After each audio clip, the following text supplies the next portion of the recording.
Back in September 2022, in a coup in Burkina Faso, Ibrahim Traoré became the youngest head of the state and supreme leader of the military.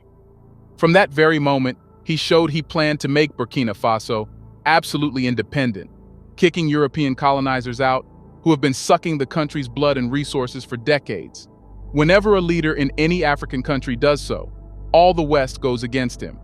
Using the excuse of saving democracy, they actually protect their interests.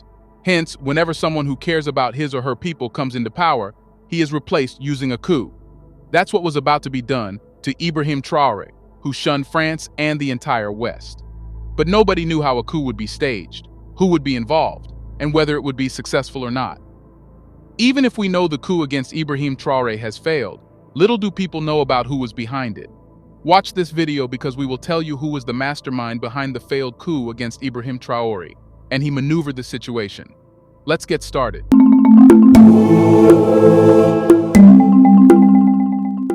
Former European colonial powers have a history of interfering in a country's national matters subtly, yet so bluntly. They do so by putting a president who works more for their interests than those of his own people. As long as he does the job, he stays as the president, enjoying wealth and luxury. However, when he decides he should get rid of the mastermind, he is replaced immediately. It's because he is part of a game where betrayal means getting betrayed yourself. Hence, we see coups in African countries, most of which are triggered by European powers. Since they trained their former colonies' military, they had soldiers and generals who were loyal to them. But don't forget that they won't initiate a coup for as long as their orders are being carried out. Back in 2022, Ibrahim Traoré himself staged a coup and became the head of the state and supreme leader of the military. This coup was different because Ibrahim took power from the hands of France and initiated policies which were beneficial for the people. This created a gap between what he was doing and what France wanted. It was obvious that a coup might come, replacing Ibrahim and instilling either a president or a military commander loyal to France. This could never be a smooth process as Ibrahim was a military commander. Excess force was required, which meant buying powerful generals in Burkina Faso's army. When everything was in place, a coup was launched in September 2023, which failed. The big question now is, who's pulling the strings behind this covert operation? Whether there was France behind it, or some military officers independently decided to overthrow Ibrahim. On Friday, September 8th, the plot unraveled when 3 soldiers in Burkina Faso were apprehended and charged related to their sinister conspiracy against the junta, the country's military regime. This confidential operation came to light following a tip-off received by investigators last month. It was reported that soldiers, both current and former, with intelligence backgrounds, were conducting surveillance on residences and other strategic locations used by prominent figures within the junta, including Captain Ibrahim Traoré. Their ultimate goal was to destabilize the transition, a term referring to the interim military rule that precedes promised elections. As the investigation progressed, the 3 individuals were arrested and ordered to be detained by an examining magistrate. They now face plenty of charges, including involvement in a military plot, contravening military orders, engaging in criminal association, and jeopardizing state security. These grave accusations were officially made by military prosecutor Major Alphonse Zoma in a statement. The 3 individuals at the center of this murky plot have been identified as Warrant Officer Wind, Sergeant Bryce Ismail Ramday, and former Corporal Samidar. Interestingly, these same individuals had a previous conviction back in 2015 for their involvement in another plot against the state. It seems they're intent on leaving their mark on history. For those unfamiliar with Captain Ibrahim Traoré, he's been at the top of Burkina Faso since September 30th, 2022. Traoré rose to power by toppling Colonel Paul-Henri Sandaogo Damiba, who had ousted Burkina Faso's elected president, Roch-Marc Christian Kabore, just over 8 months prior.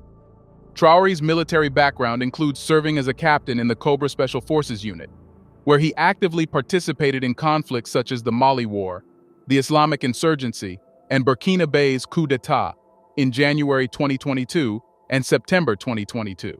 Many supporters of the January coup became disillusioned with the leadership of Paul-Henri Sandaogo Damiba, who led the junta primarily due to his perceived inability to effectively combat the jihadist insurgency. Traoré later stated that he and fellow officers initially attempted to convince Damiba to refocus on addressing the rebellion. However, they ultimately decided to oust him.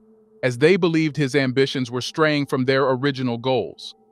The dissatisfaction was particularly pronounced among younger officers who had been actively engaged in frontline battles against the insurgents. The coup, which unfolded on September 30th, received backing from the Cobra unit during its execution. Immediately following the coup, Traore declared himself the new leader of the patriotic movement for safeguard and restoration. By October 6, 2022, he had also assumed the role of interim president, holding the titles of head of state and supreme head of the armed forces. At just 34 years old, Traore holds the distinction of being the world's youngest serving president. His tenure began on October 6, 2022, as interim president and officially on September 30, 2022, as the incumbent president. Since taking office, Traore has made his voice heard on the international stage. His speech at the Russia-Africa Summit in July 2023 garnered attention and applause. He criticized African heads of state who aligned themselves with imperialists, accusing them of neglecting the needs of their people and undermining human rights. He urged African leaders to break free from the puppeteer strings of foreign powers. This summit saw the participation of delegations from 49 African countries, including 17 heads of state. This event marked a crucial juncture in the ongoing shift towards multipolarization, signifying the Global South's move away from Western, US-centric hegemonic dominance. Traore's address highlighted a call to action, highlighting key issues faced by Africa. Traore talked about the shared history of Africa and Russia, both having made significant sacrifices during World War II to defeat Nazism. That's where he showed the West his leanings toward Russia, creating shockwaves. He lamented that this history is often overlooked in global narratives. The central theme of Traore's speech revolved around questioning the paradox of Africa's abundant natural resources and yet being the continent with the highest poverty levels and hunger. He raised concerns about African heads of state, seeking aid from other nations, and the desperation of African youth crossing perilous waters to reach Europe. Traore envisioned a future where Africa no longer sees its people forced to cross oceans, but instead offers them opportunities within the continent. Praising President Vladimir Putin's commitment to providing grain to Africa, Traore saw it as a message for African leaders to prioritize self-sufficiency in food production. He stressed the importance of building strong relations with Russia to meet the needs of African populations. When France came to know about this, it was rattled because the entire West did not want any country to ally with Russia. But when a former French colony, whom they have been ruling until the recent past, allies with Russia, it shows how weak France has become. Burkina Faso, a nation in the troubled Sahel region, has endured significant instability since gaining independence from France in 1960, when it was known as the Republic of Upper Volta. The recent coup attempt has been attributed to 3 soldiers, including a lieutenant colonel named Emmanuel Zamgrana, but they would have never attempted a coup on their own. Certainly someone was at their back. On Thursday, September 7, 2023, Burkina Faso's military leader, Captain Ibrahim Traore, addressed the public regarding the recent attempted coup against his government. He confirmed reports from local media that certain elements within the army had indeed sought to seize power.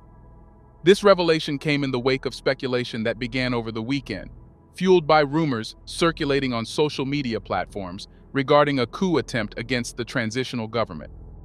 Here's a reminder to please like and share the video and subscribe to our channel to watch more videos on Black culture, history, civilization, and identity. Let's continue now. In response to these events, on Sunday night and Monday, demonstrators identifying themselves as supporters of Ibrahim Traore gathered in the capital, Ouagadougou, to protest against the alleged coup. During this gathering, Captain Traore addressed civil society organizations and religious leaders, revealing that he was aware of the identities of the coup plotters. President Traore also appealed for the support of all citizens, as he acknowledged the existence of forces attempting to sabotage the government's efforts and erode morale. He stressed the importance of vigilance and readiness among the participants, emphasizing that the path to achieving democratic governance would be fraught with challenges. At this moment, everyone knows who's behind the coup. It's the very country that has been benefiting from Burkina Faso, but can no longer do to Ibrahim Traore. Since France does not want to reveal its direct involvement, it's hiring soldiers whose loyalties can be bought. Traore himself said that the distribution of funds is being used as a tool to encourage certain individuals to destabilize the government. Traore knows without a fraction of a doubt that France is the one pulling the string of the former and on-duty soldiers, forcing them to revolt.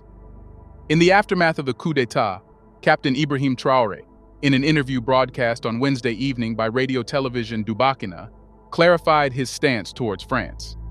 He knew that France was scared of him, so he tried to create an air of trust. He said that Burkina Faso does not view the French people as enemies, but rather considers the policies of the French government in Africa an issue. He highlighted the importance of mutual respect between states and called for a comprehensive review of cooperation agreements. Although he did not explicitly name France, he criticized the practice of installing leaders in newly independent states, which hindered their development. Traoré also hinted at the presence of other imperialist powers aside from France. Captain Ibrahim Traoré questioned the effectiveness of the French military presence in Burkina Faso in the fight against jihadists. In other words, he tried saying that the French military stationed in Burkina Faso was not to fight the jihadists, but to ensure that a coup could be carried out if any leader went against French policies.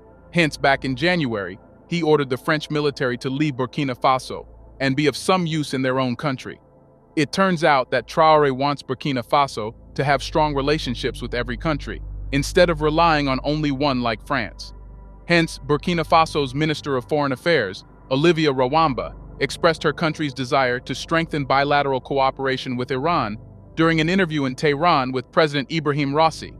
Burkina Faso reaffirmed its support for Niger too, which recently experienced a coup on July 26th and shares the three borders area with Mali and Niger, an area known to harbor jihadist groups.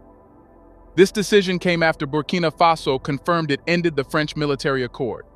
This was one of the reasons why Burkina Faso could not have independent leaders.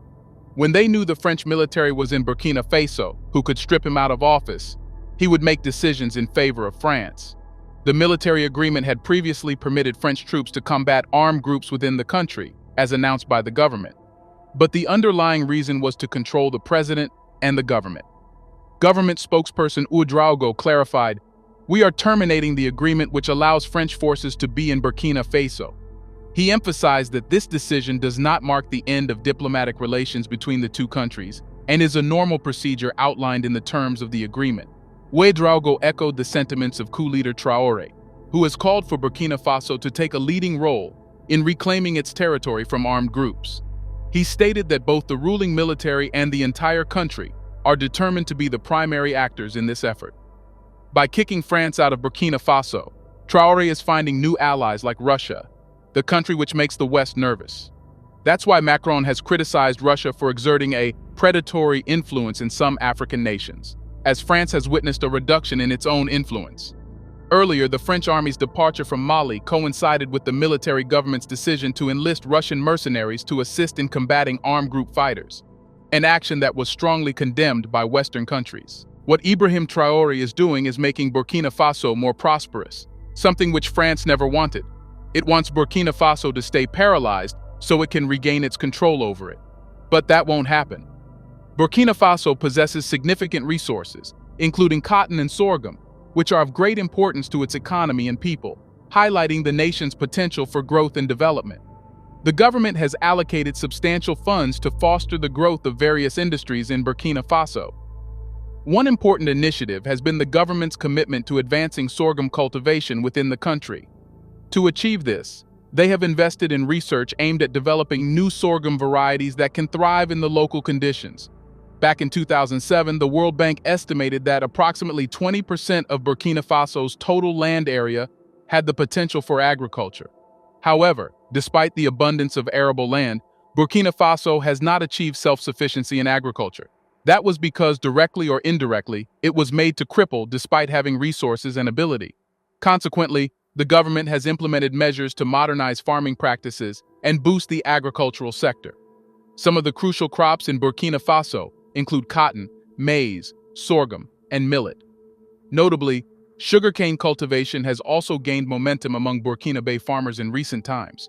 Beyond agriculture, Burkina Faso boasts rich mineral resources, including gold, zinc, copper, manganese, phosphate, and limestone, produced in significant quantities. Additionally, the nation holds reserves of diamonds, bauxite, nickel, and vanadium. Gold, in particular, holds immense economic significance, with Burkina Faso ranking as the fourth largest gold producer on the African continent. Yet some of these mineral resources remain largely untapped. It's worth noting that the Western world maintains a keen interest in Africa due to its status as a major producer of critical metals and minerals, including uranium for nuclear energy, platinum for various applications, nickel used in stainless steel, magnets, coins, and batteries, as well as other minerals such as bauxite and cobalt. From now on, Burkina Faso will use these resources for its own benefit, unlike filling French coffers. Considering France's interest in Burkina Faso, especially under Ibrahim Traoré's leadership, where he is actively striving to elevate Burkina Faso's status both nationally and within the broader African context, it's clear that France would face significant losses if it were to sever all ties with the nation. This leads to the intriguing question of whether the Western world might have had a hand in the attempted coup against Ibrahim Traoré to overthrow him and dismantle his rule. Traoré's independent approach to strengthening Burkina Faso's position could potentially be viewed as a threat by external powers with vested interests in the region. Hence, it becomes obvious that France might have an invisible hand in the attempted coup against Ibrahim Traoré. Perhaps by using a few soldiers initially, it wanted to see whether a coup could be staged on a larger scale in the future. This demands that Ibrahim Traoré should be extra careful from now on. Did you know who was behind the coup against Ibrahim Traoré? What should he do to prevent any further coups, because he is challenging the West and they will do everything against him? Let us know your thoughts on the fact that France and Europe would be embarrassed if they tried interfering in Africa's affairs. Do you want to watch more videos like this one? If yes, subscribe to our channel and press the bell icon next to it. We have decided to bring videos on something nobody talks about: the Black culture, civilization, history, and evidence about how glorious Blacks have been.